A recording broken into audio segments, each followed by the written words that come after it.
शाबाश तो बोलना ही पड़ेगा जब अच्छी अच्छी बातें चलेंगी। आगे आगे देखिए होता है क्या। असद कैसर साहब ने बड़ी गुफ्तगू फरमाई, उन्होंने भी बड़ी पुरजोश तकरीर की। ये फॉर्म 45 का झगड़ा पूरे मुल्क में डाला हुआ है इन्होंने। फॉर्म 47 के तहत तो आप भी मुंतखब होकर आए, अगर हम मुंतखब होकर आए तो। हाँ, मैं आपके साथ था। मैंने आपको इसलिए छोड़ा कि आपकी सफों में मैं सिंध के अंदर पहला एमपीए था पीटीआई का। मैं उनकी कोर कमेटी 17 रुकनी कोर कमेटी का मेंबर था। मैंने बहुत करीब से देखा है। घर का भेदी हूं, लंका ढा दूंगा, ज्यादा बात नहीं करो। हाँ, तुम भी मेरे पास आए हो, तुम सोच के बोलो सारी बात। मेरे साथी शहरियार आफरीदी साहब ने बड़ी दबंग तकरीर की, बड़ी जोर से मुतालबात किए, बड़ी गरजदार आवाज में लोगों को समझाने की कोशिश की। हम तमाम सियासी लोगों को इस बात पर गौर करना चाहिए और सोचना चाहिए। शहरियार आफरीदी साहब की जो जाती मामलात की गुफ्तगू थी, मैं उस पर सख्त अफसोस का इजहार करता हूं और मुतालबा करता हूं कि इसकी तहकीकात करवाई जाए। लेकिन जहां तक सियासी लोगों के रवैये की बात है, तो सुनिए, आप अपने दौर की किताबचे को खोल कर देखें कि आप क्या करते रहे, आप किस अंदाज के अंदर हुकूमत चलाते रहे, आपने लोगों के साथ क्या किया। ऐसी दास्तानें बहुत हैं। हाँ, मैं आपके साथ था।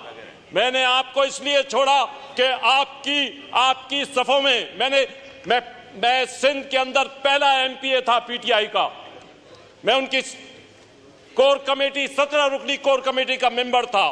मैंने बहुत करीब से देखा है। घर का भेदी हूं, लंका ढा दूंगा, ज्यादा बात नहीं करो।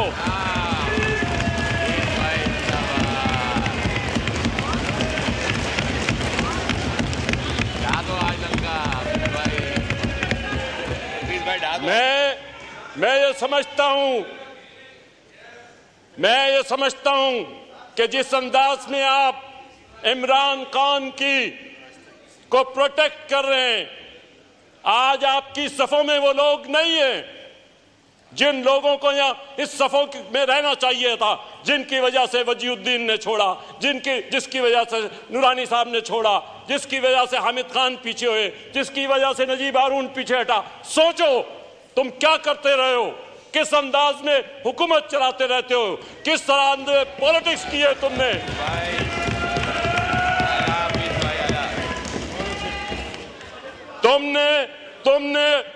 तुमने चौराहे पे शरीफों की पगड़ियां उछाली हैं।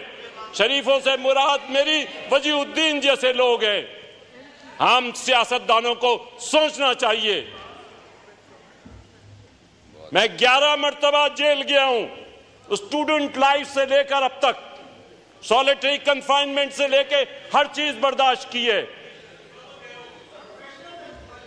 हाँ, तुम भी मेरे पास आए हो, तुम सोच के बोलो सारी बात।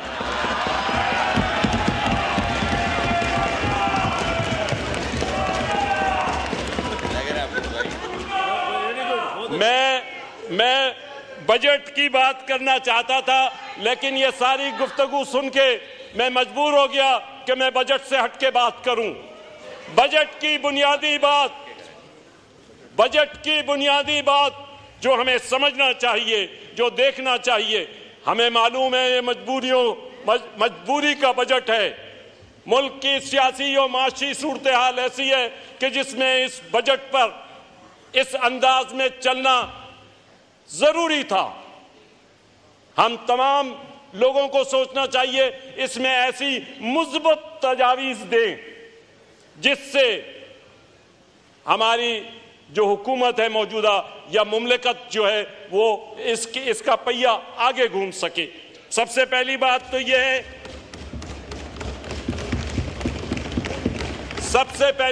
यह है कि सैलरीड पर्सन पे जो टैक्स लगाया गया है उसको हमें मेजर करना चाहिए कि हमारी तनख्वाहदार लोगों का टेक होम कितना है, वो कितने पैसे घर ले जा सक रहे हैं, तमाम स्लैब्स के अंदर देखना चाहिए। मेरे ख्याल में it is not possible to carry out their homes in this minimum wages formula. इसके ऊपर मैं बहुत ज्यादा बात नहीं करना चाहता, लेकिन ज्यादा से ज्यादा भी आप उठाएंगे जो तनख्वाह मिल रही है उसमें अगर किसी को 12 लाख रुपए महीना भी मिल रही है तो उसकी सूरत हाल ये बन रही है कि 325 बिलियन हमारा पहले टैक्स था, अब वो 540 बिलियन पे पहुंच जाएगा। टोटल जो टैक्स का हजम हम जो रिकवर कर रहे हैं वो 540 बिलियंस तक पहुंच जाएगा। इसके बाद मेरी सिर्फ फाइनेंस मिनिस्टर साहब, मेरी खुशकिस्मती है कि यहां बैठे हुए, मैं समझता हूं कि वो इस स्लैब पर गौर फरमाएं, इसको रिव्यू करें, इसके मामलात को देखें, क्योंकि मेजर चंक यहां से आ रहा है। इसको अगर देखेंगे तो हमारे मसले ज्यादा बेहतर तौर पे हल होंगे, वरना हमारा नौजवान, हमारे पढ़े लिखे लोग इस मुल्क को छोड़ रहे हैं, वो परेशान हो रहे हैं। इस परेशानी को दूर करने के लिए जरूरी है कि इस स्लैब पर नजरसानी की जाए। इसके बाद मैं आ जाऊंगा, असल में एक और मसला भी था जिसके ऊपर मैं बात करना चाहता था। असद कैसर साहब ने बड़ी गुफ्तगू फरमाई, उन्होंने भी बड़ी पुरजोश तकरीर की। ये फॉर्म 47, फॉर्म 45 का झगड़ा पूरे मुल्क में डाला हुआ है इन्होंने। फॉर्म 47 के तहत तो आप भी मुंतखब होकर आए, अगर हम मुंतखब होकर आए हैं तो फॉर्म 47 और 45 का इतना प्रोपेगेंडा, मैं जानता हूं किस तरीके से पीटीआई सोशल मीडिया पे लोगों को इंप्लाई करती है। मैं खुद उस प्रोसेस में रहा हूं, मुझे मालूम है। ये सोशल मीडिया का तमाशा बंद करो इस मुल्क के अंदर। 2018 के किस्से तुम्हें याद नहीं है, किस तरीके से तुमने हुकूमत हासिल की। इन बातों को सोचो, इन बातों को समझो और इस बातों पर चलने की कोशिश करो जो हम तुम्हें बता रहे हैं।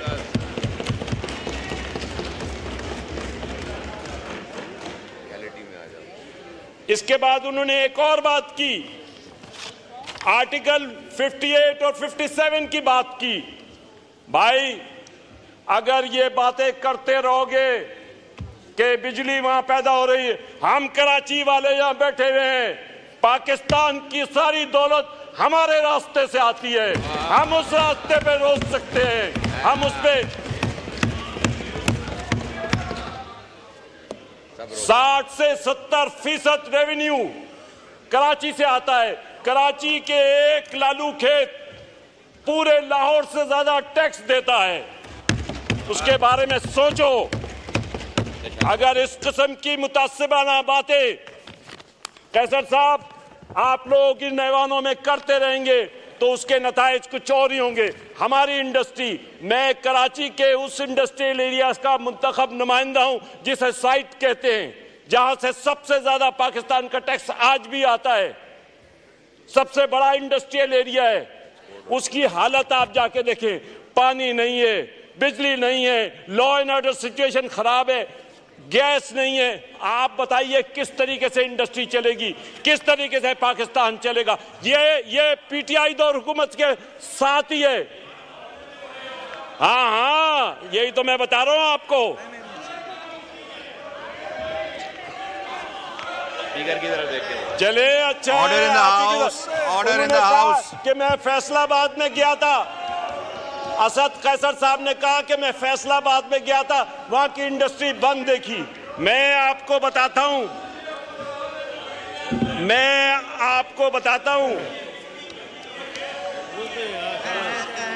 हाँ यही हम कह रहे हैं आपके दौर से। मैं आपको बताता हूं, देखिए ये Karachi chamber of commerce and industries ने अपने प्रपोजल्स भेजे हैं। मैं ज्यादा इस पे बात नहीं करता, मैं कोशिश करूंगा कि फाइनेंस मिनिस्टर साहब को ये प्रपोजल्स पहुंचाऊं। इतने पॉजिटिव प्रपोजल्स हैं, एक्सपोर्ट रिलेटेड प्रपोजल्स हैं, जिन प्रपोजल्स पे अमल किया जाए तो मैं समझता हूं कि मैं एक्सपोर्ट को बढ़ाने की ज़रूरत है और एक्सपोर्ट बढ़ने से पाकिस्तान के मसाइल हल होंगे। इसके अलावा मैं जिस बात की सबसे ज़्यादा पजीराई करूंगा वो दो बातें हैं। सबसे पहले तो इस बजट के आने से पहले शोर मचा हुआ था कि भाई पेंशन पे टैक्स लगेगा, पेंशन पे टैक्स लगेगा। ये बहुत अच्छी कोशिश रही है कि पेंशन पे टैक्स नहीं लगा। इसके बाद दूसरा प्रोपेगेंडा था इस सोशल मीडिया के जरिए से कि जनाब सोलर पे टैक्स लगेगा, सोलर का ये होगा। ये दोनों चीजें नहीं हुई हैं। मैं फाइनेंस मिनिस्टर और हुकूमत को इस बात का क्रेडिट दूंगा कि उन्होंने इन दोनों चीजों पे सारा बेहतर तौर पे अमल करवाया। शाबाश तो बोलना ही पड़ेगा जब अच्छी बातें चलेंगी। आगे देखिए होता है क्या, आगे देखिए होता है क्या। अभी तो इब्तिदाई इश्क है, रोता है क्या, अभी तो इब्तिदाई इश्क है, रोता है क्या। आगे देखिए होता है क्या।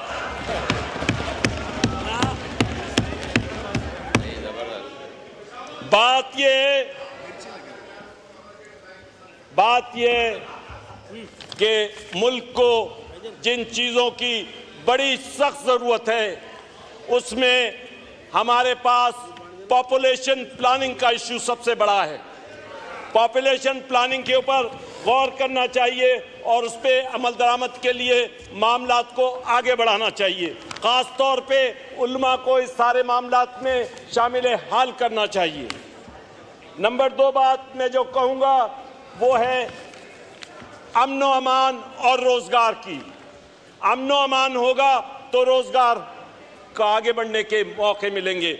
इस सिलसिले में हम सबको इज्तिमाई काम करना चाहिए। इज्तिमाई काम के अलावा और कोई रास्ता नहीं है। हम इज्तिमाई तौर पे चलेंगे, आगे बढ़ेंगे, हमारा मुल्क तरक्की करेगा और हम समझते हैं हम पाकिस्तान की बुनियादों को इंशाअल्लाह अज़ीज़ मजबूत करेंगे। शुक्रिया।